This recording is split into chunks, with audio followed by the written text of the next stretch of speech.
ಎಲ್ರಿಗೂ ನಮಸ್ಕಾರ. ಎಲ್ಲರಿಗೂ ಉಷಾಂತರಂಗ ಯೂಟ್ಯೂಬ್ ಚಾನಲ್ಗೆ ಸ್ವಾಗತ. ಇವತ್ತಿನ ವಿಡಿಯೋ ಏನು ಅಂತ ನೀವು ಆಲ್ರೆಡಿ ತಮ್ಮನೆಲ್ಲ ನೋಡಿರ್ತೀರಾ. ಹೌದು, ಆಧಾರ್ ಕಾರ್ಡ್ ಬಗ್ಗೆ.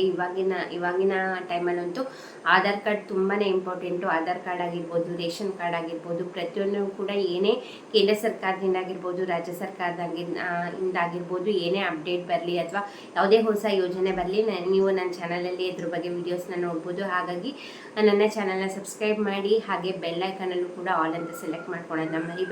ಹಾಗೆ ನನ್ನ ಇನ್ಸ್ಟಾಗ್ರಾಮ್ ಅಕೌಂಟಲ್ಲೂ ಕೂಡ ಫಾಲೋ ಮಾಡ್ಬೋದು, ಲಿಂಕ್ ಡಿಸ್ಕ್ರಿಪ್ಷನಲ್ಲಿ ಇರುತ್ತೆ. ಬನ್ನಿ ಇವತ್ತಿನ ವಿಡಿಯೋನ ಶುರು ಮಾಡೋಣ. ಇವತ್ತಿನ ವಿಷಯ ಬಂದು ಆಧಾರ್ ಕಾರ್ಡ್ ಬಗ್ಗೆ. ನಿಮಗೂ ಕೂಡ ಗೊತ್ತು, ಇವಾಗ ಆಧಾರ್ ಕಾರ್ಡ್ ಅಂತೂ ಪ್ರತಿಯೊಂದು ಕಡೆನೂ ಕೂಡ ಲಿಂಕ್ ಮಾಡಿರಬೇಕು. ನೀವು ಡೈಲಿ ಬಳಸುವಂಥ ಗ್ಯಾಸ್ ಸಿಲಿಂಡ್ರಿಗಾಗಿರ್ಬೋದು, ಅಥವಾ ಬ್ಯಾಂಕ್ ಅಕೌಂಟ್ಸ್ಗಳಿಗಾಗಿರ್ಬೋದು, ಅಥವಾ ನಿಮ್ಮ ಪ್ಯಾನ್ ಕಾರ್ಡ್ಗಳಿಗಾಗಿರ್ಬೋದು, ಪ್ರತಿಯೊಂದಕ್ಕೂ ಕೂಡ ಆಧಾರ್ ಕಾರ್ಡ್ನ ಲಿಂಕ್ ಮಾಡಿಸಿರ್ಲೇಬೇಕು.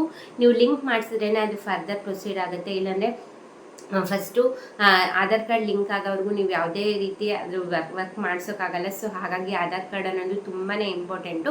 ಅದರಲ್ಲೂ ಕೂಡ ಆಧಾರ್ ಕಾರ್ಡಿಗೆ ಯಾವ ಮೊಬೈಲ್ ನಂಬರ್ನ ಲಿಂಕ್ ಮಾಡಬೇಕು ಅಂದರೆ ನಮ್ಮದೇ ಮಾಡಬೇಕಾ? ಈಗ ಸಪೋಸ್ ನಮ್ಮದು ಇರೋದಿಲ್ಲ, ಬೇರೆಯವ್ರ ನಂಬರ್ನ ಲಿಂಕ್ ಮಾಡ್ಬೋದಾ ಅಂತಂದರೆ ಖಂಡಿತವಾಗ್ಲೂ ಕೆಲವು ಆಪ್ಷನ್ಸ್ಗಳಿದ್ದಾವೆ. ಈಗ ಏನಪ್ಪ ಅಂತಂದರೆ, ಇವಾಗ ಮಕ್ಳು ಎಕ್ಸಾಂಪಲ್ ಹೇಳಬೇಕಂದ್ರೆ ಸಣ್ಣ ಮಕ್ಳು ಇರ್ತಾರೆ.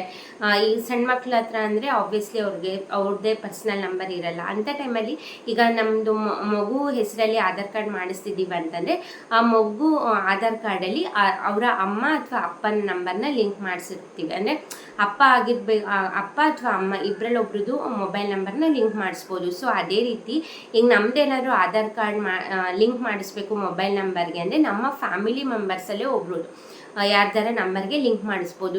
ಅಂದರೆ ನಮ್ಮ ಫ್ಯಾಮಿಲಿನೇ ಅಲ್ಲ, ಅವರು ಬೇರೆ ಯಾರೋ ಹೊರಗಿನವರು, ಫ್ರೆಂಡ್ಸು, ರಿಲೇಟಿವ್ಸ್ ಅಂದರೆ ಆ ಥರ ಮಾಡೋಕ್ಕಾಗಲ್ಲ. ನಮ್ಮ ಓನ್ ಫ್ಯಾಮಿಲಿ ನಿಮ್ಮದೇನೋ ಮೊಬೈಲ್ ನಂಬರ್ ಇಲ್ಲ ಅಂತ ಟೈಮಲ್ಲಿ ನೀವು ನಿಮ್ಮ ಫ್ಯಾಮಿಲಿ ಮೆಂಬರ್ ಅಪ್ಪ ಅಮ್ಮ ಆಗಿರ್ಬೋದು, ಅಥವಾ ವೈಫ್ ಆಗಿರ್ಬೋದು, ಹಸ್ಬೆಂಡ್ ಆಗಿರ್ಬೋದು, ಸೊ ಅಂಥವ್ರ ನಂಬರ್ನ ನೀವು ಲಿಂಕ್ ಮಾಡಿಸ್ಬೋದು. ಔಟ್ ಆಫ್ ಫ್ಯಾಮಿಲಿ ಬಿಟ್ಟು ಬೇರೆ ಯಾರಿಗೂ ಕೂಡ ಲಿಂಕ್ ಮಾಡ್ಸೋಕ್ಕಾಗಲ್ಲ. ನೀವು ವಿತಿನ್ ಫ್ಯಾಮಿಲಿಲಿ ನೀವು ಒಂದು ಬೇರೆಯವ್ರ ಮೊಬೈಲ್ ನಂಬರ್ಗೆ ನಿಮ್ಮ ಆಧಾರ್ ಕಾರ್ಡ್ನ ಲಿಂಕ್ ಮಾಡಿಸ್ತೀರಾ ಅಂದರೆ ಖಂಡಿತವಾಗ್ಲೂ ಕೂಡ ಮಾಡಿಸ್ಬಹುದು.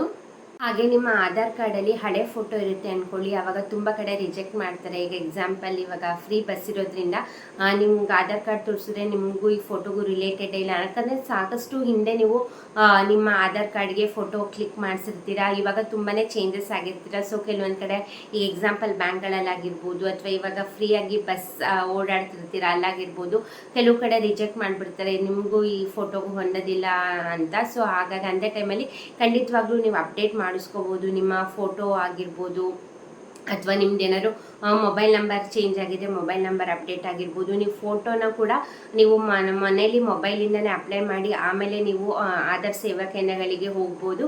ಸೊ ಆ ಪ್ರೊಸೆಸ್ ಹೆಂಗೆ ಮಾಡೋದನ್ನ ಅಂತ ನಾನು ಈ ಹಿಂದೆ ವಿಡಿಯೋ ಮಾಡಿ ತಿಳಿಸಿದ್ದೀನಿ. ಮನೆಯಿಂದನೇ ಕೂತ್ಕೊಂಡು ಫೋಟೋಗೆ ಹೇಗೆ ಅಪ್ಲೈ ಮಾಡಬಹುದು ಅಂತ. ಆವಾಗ ನೀವು ಆಧಾರ್ ಸೇವಾ ಕೇಂದ್ರದ ಮುಂದೆ ಪದೇ ಹೋಗೋ ಅಗತ್ಯ ಇಲ್ಲ. ಯಾಕಂದರೆ ಕೆಲವೊಂದು ಸತಿ ಸರ್ವರ್ ಪ್ರಾಬ್ಲಮ್ ಇರುತ್ತೆ, ನೀವು ಹೋಗಿ ವಾಪಸ್ ಬರಬೇಕು.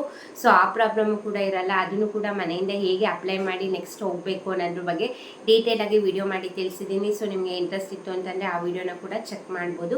ಇದಾಗಿತ್ತು ಇವತ್ತಿನ ವಿಡಿಯೋ. ಐ ಹೋಪ್ ಈ ವಿಡಿಯೋದಿಂದ ಸ್ವಲ್ಪನಾದರೂ ಇನ್ಫಾರ್ಮೇಷನ್ ಸಿಕ್ತು, ಇಷ್ಟ ಆಯಿತು ನಿಮಗೆ ಅಂದ್ಕೊಂಡಿದ್ದೀನಿ. ಇದೇ ಥರ ವೀಡಿಯೋಸ್ಗೋಸ್ಕರ ಚಾನಲ್ನ ಸಬ್ಸ್ಕ್ರೈಬ್ ಮಾಡೋದನ್ನ ಮರಿಬೇಡಿ. ವಿಡಿಯೋಗೆ ಲೈಕ್ ಮಾಡಿ. ಇಷ್ಟೊತ್ತು ವಿಡಿಯೋ ನೋಡಿದ್ದಕ್ಕೆ ಥ್ಯಾಂಕ್ ಯು ಸೋ ಮಚ್. ನಮಸ್ಕಾರ.